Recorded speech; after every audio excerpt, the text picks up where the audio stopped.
Fight Night Picks fans, coming up this weekend in the main event, we have a middleweight title fight. Israel Adesanya taking on Jared Cannonier on that main card. Sean Strickland taking on Alex Pereira. But down in the prelims, this fight has pay-per-view feels. We have Primetime Uriah Hall taking on Sergipano, Andre Muniz, and I absolutely love this clash of styles. And when you look at this fight, Andre Muniz, is he one of the best grapplers in this division? Well, he took that crown and took Jacare Souza's arm home with him. And if you look at that 2021 submission of the year, when you look at it for Uriah Hall, this guy was on the tidiest win streak maybe of his career, and he came into the UFC off of The Ultimate Fighter, Season 17, split decision loss to Kelvin Gastelum. This will be his eighth pay-per-view fight. And if I took Uriah Hall's wins and I stacked them up and I threw them on a board, Hall of Fame level wins. Thiago Santos. He's got Gegard Mousasi up there. He also has Chris Weidman and Anderson Silva. Like, those are all-timers that Uriah Hall has actually beaten his career. Some of the losses, you scratch your head, and I would too. Wait, is Uriah Hall the Dante Bichette of UFC? Because here's the thing. If you look at Dante Bichette's stats, Burt Blyleven was the example I used the other week. But Dante Bichette has a WAR of 6. But he has 370 career home runs. That makes no sense whatsoever. The problem was he played like the steroid era and in the sky basically in Colorado. So a lot of that is held against him. Whereas for Uriah Hall, like you said, the highs are very high. If you just look at the wins, you're like, wow, this guy probably held the title at some point through his career. Not really, though, because a lot of those wins are at different stages of those fighters' careers. For Thiago Santos, very early in his career when Uriah Hall was able to beat him, but I always go back to the Oluwale Bamboje win, because for some reason, Oluwale had a lot of hype behind him, and Uriah Hall beat the absolute brakes off of him. So did Charlie Ward. Yeah, poor Charlie Ward. But in that fight, Uriah Hall just took him down, looked really good, and then that set him up for the Gegard Mousasi fight. And that was a very exciting fight. And it was a weird part of Uriah Hall's career, too, because Uriah Hall was looked at as the next sort of, I don't know, like Anderson Silva, basically. I know that's wild to say, but coming off The Ultimate Fighter, people were like, okay, he might have to fight for the title. He's so good coming off of this show, because he was destroying everybody. Then, of course, he loses to Kelvin Gastelum in a very close fight in the main event, but still, that was the type of hype that Uriah Hall had coming off of that show, whereas now you could win The Ultimate Fighter, walk into my apartment, and I probably don't know who you are, just because The Ultimate Fighter has fallen off quite a bit, but back in the day, a very hyped up show. Uriah Hall's never really realized the full potential at all, if we're being completely honest, but still, the highs are extremely high because of how much of a specialist he is on the feet. His striking, just strike for strike, is as good as anybody's, but the weird thing about Uriah Hall is, you have all this power, you have all this flashiness, but he never really lets his hands go, and that's always been the weird part of his career. It's like, hey, I'm a martial artist. I don't like hurting guys. I'm more of like the classic, like, karate bow and be respectful.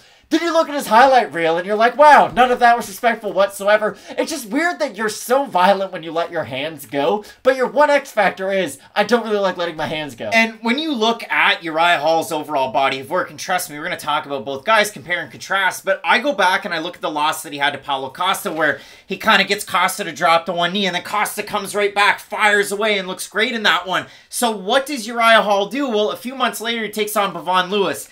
And he loses the first 2 rounds and into the 3rd round of that fight. And then he knocks out Bavon Lewis. And it's like, oh, okay, Uriah's back. Then he takes on Antonio Carlos Jr. And I made a mistake earlier on in the show. I conflated Brad Tavares' fight against Shoeface to Uriah Hall's fight against Shoeface. Because when Uriah Hall fought Shoeface, he did get taken down in that fight. The nicest non-knockout punch I've ever seen in my life. But when it came to the striking, Uriah Hall had a lot of success. So that's my bad. He fights Anderson Silva, and it's like, wow, this is Uriah Hall in that fight. He's able to get the win in that one. They have the weird ending where I think Anderson was trying to have his, like, I'm done with the UFC, like, it's sad. And then Uriah Hall was like, but I respect you. You're my idol, so I got to get in on this. It was weird. It was sweet. It was what it was. And then he fought Chris Weidman. Checked a leg kick, broke Chris's leg, and it was like, well, that's disgusting. He fights Sean Strickland.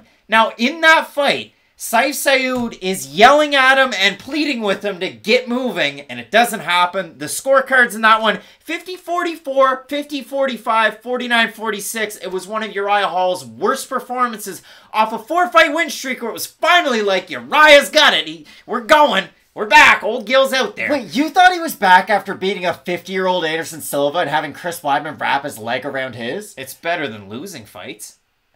I don't know many people who were that excited about Uriah Hall into the Sean Strickland fight thinking he was going to fight for the title, though. Like, I thought he was going to beat Sean Strickland, but I didn't think it was like, wow, this guy's back, because that's the thing. If you look at the guys who he's beat, Bevon Lewis, one of the worst prospects in the UFC history, that's aggressive, but still, Bevon Lewis had like a lot of hype behind him coming into this organization. Did not look great. Antonio Carlos Jr., where again, he lands the nicest non-knockout punch of my life. He drops him, he like steps through Antonio Carlos Jr. and punches 7 inches behind him. It's one of the nicest shots you'll ever see. And again, him knocking out an old Anderson where he had trouble with him early because he wasn't letting his hands go. That's the big thing with Uriah Hall. If he fights anybody who throws a lot of volume, they're gonna win rounds from him. And yes, he might be able to land that one crippling shot later on in the fight because he is such a cerebral striker, but the problem is, he's not very durable. He doesn't have the best gas tank we've ever seen, and if he gets hit to the body, this is the thing about Uriah Hall. He does have a little, like, looking for a way out when the fight gets really tough. Oh, come on.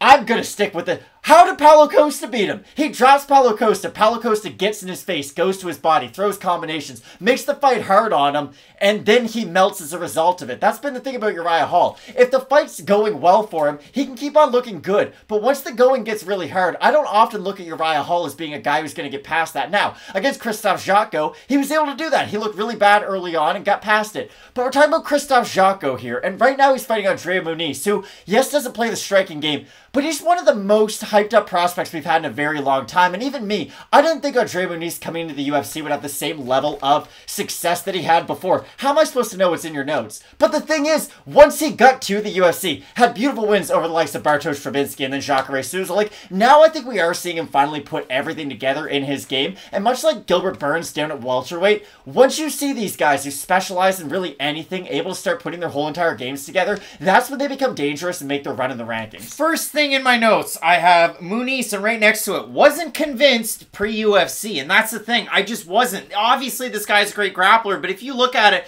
22-4 as of now, those 4 losses are all by knockout. And you look at it, I mean, Azamat Murzakanov was his last lost by knockout, of course, in 2016.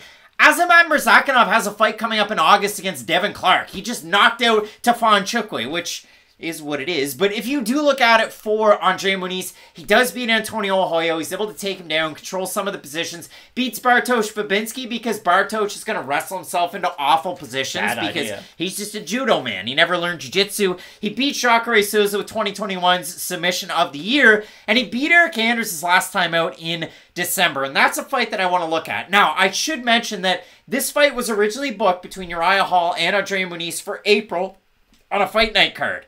Uriah Hall withdrew, and so they rebooked it to later on in July. So it's been a while since it was booked originally. But in that Eric Anders fight, Anders is trying to throw the kitchen sink at Andre Muniz. And as he's getting wild and as Anders is marching forward with his arms up, Andre Muniz lands a double leg like Edge landing a spear in WWE in 2007. He then just wrestles around for position, goes from top to the back, and once he gets the back, then he sneaks over to the side, and the commentary says he's too high on this. He can't get the rear naked choke. Well, then he turns it into an armbar. The guy is a wizard on the ground. He's a 3rd-degree black belt in jiu-jitsu from Otavio Duarte, so if you're going to tell your friends something at Buffalo Wild Wings this weekend, go with that one. But 4-0 in the UFC is Muniz. 15 of his 22 wins are by submission. Again, 11 of them are in the first round. I'd say his best win on his record, either Jacare or Matt's favorite middleweight from yesteryear, Paulo Filho. He was able to beat him in a title fight with Belletti Combat back in 2014, his lone title defense there. But again, there are so many positives to talk about for Uriah Hall with striking, his takedown defense, iffy, and Sean Strickland in the later rounds of that 5-round fight was able to work in his takedowns. But this is my whole thing going back to when you make the fight hard on Uriah Hall, he doesn't always get hard with it. Like, against Sean Strickland, you were convincingly down 3 rounds. Did Uriah Hall do anything different in the last 2 to try to win?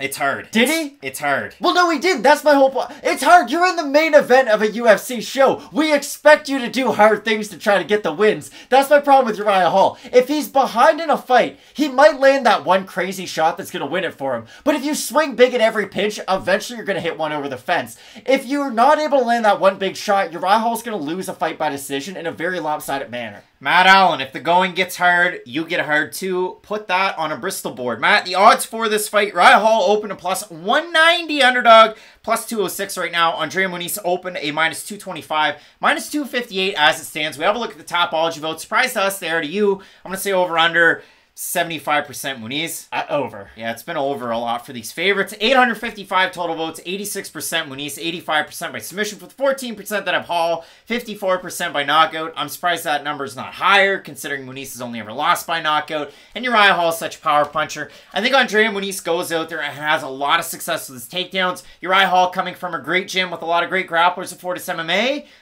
but a lot of the bigger fighters aren't great grapplers there, like Alonzo Menafield, Kenny and Shekwu. We're not talking about big-time grapplers at that gym, and Hall is very much a specialist when it comes to his striking. So unless Hall is able to knock out Muniz, I have Muniz winning, and I think he'll get it done by submission. And I think he's been looking a lot more comfortable on the feet, too. I'm not trying to sit here and tell you, hey, Muniz is going to look great in the striking. But yeah, exactly. Like, I don't think he's going to go out there and do something stupid that will get him knocked out very early in this fight. Could happen because of how good of a striker Uriah Hall is. You can just tell that the more cage time Muniz gets, the more comfortable he feels on his feet. And that's a big key, because if he's not shooting in from as far away, it's going to make the success rate of his takedowns much higher. So I do like Muniz, but this is a very important fight in his career. Strickland Pereira up at the top, near the top of the card, but up at the top, you have Israel Adesanya taking on Jared Cannonier, a fresh challenger. Can't wait for it. Keep locked in with Fight Night Picks. We always say, let's get into it.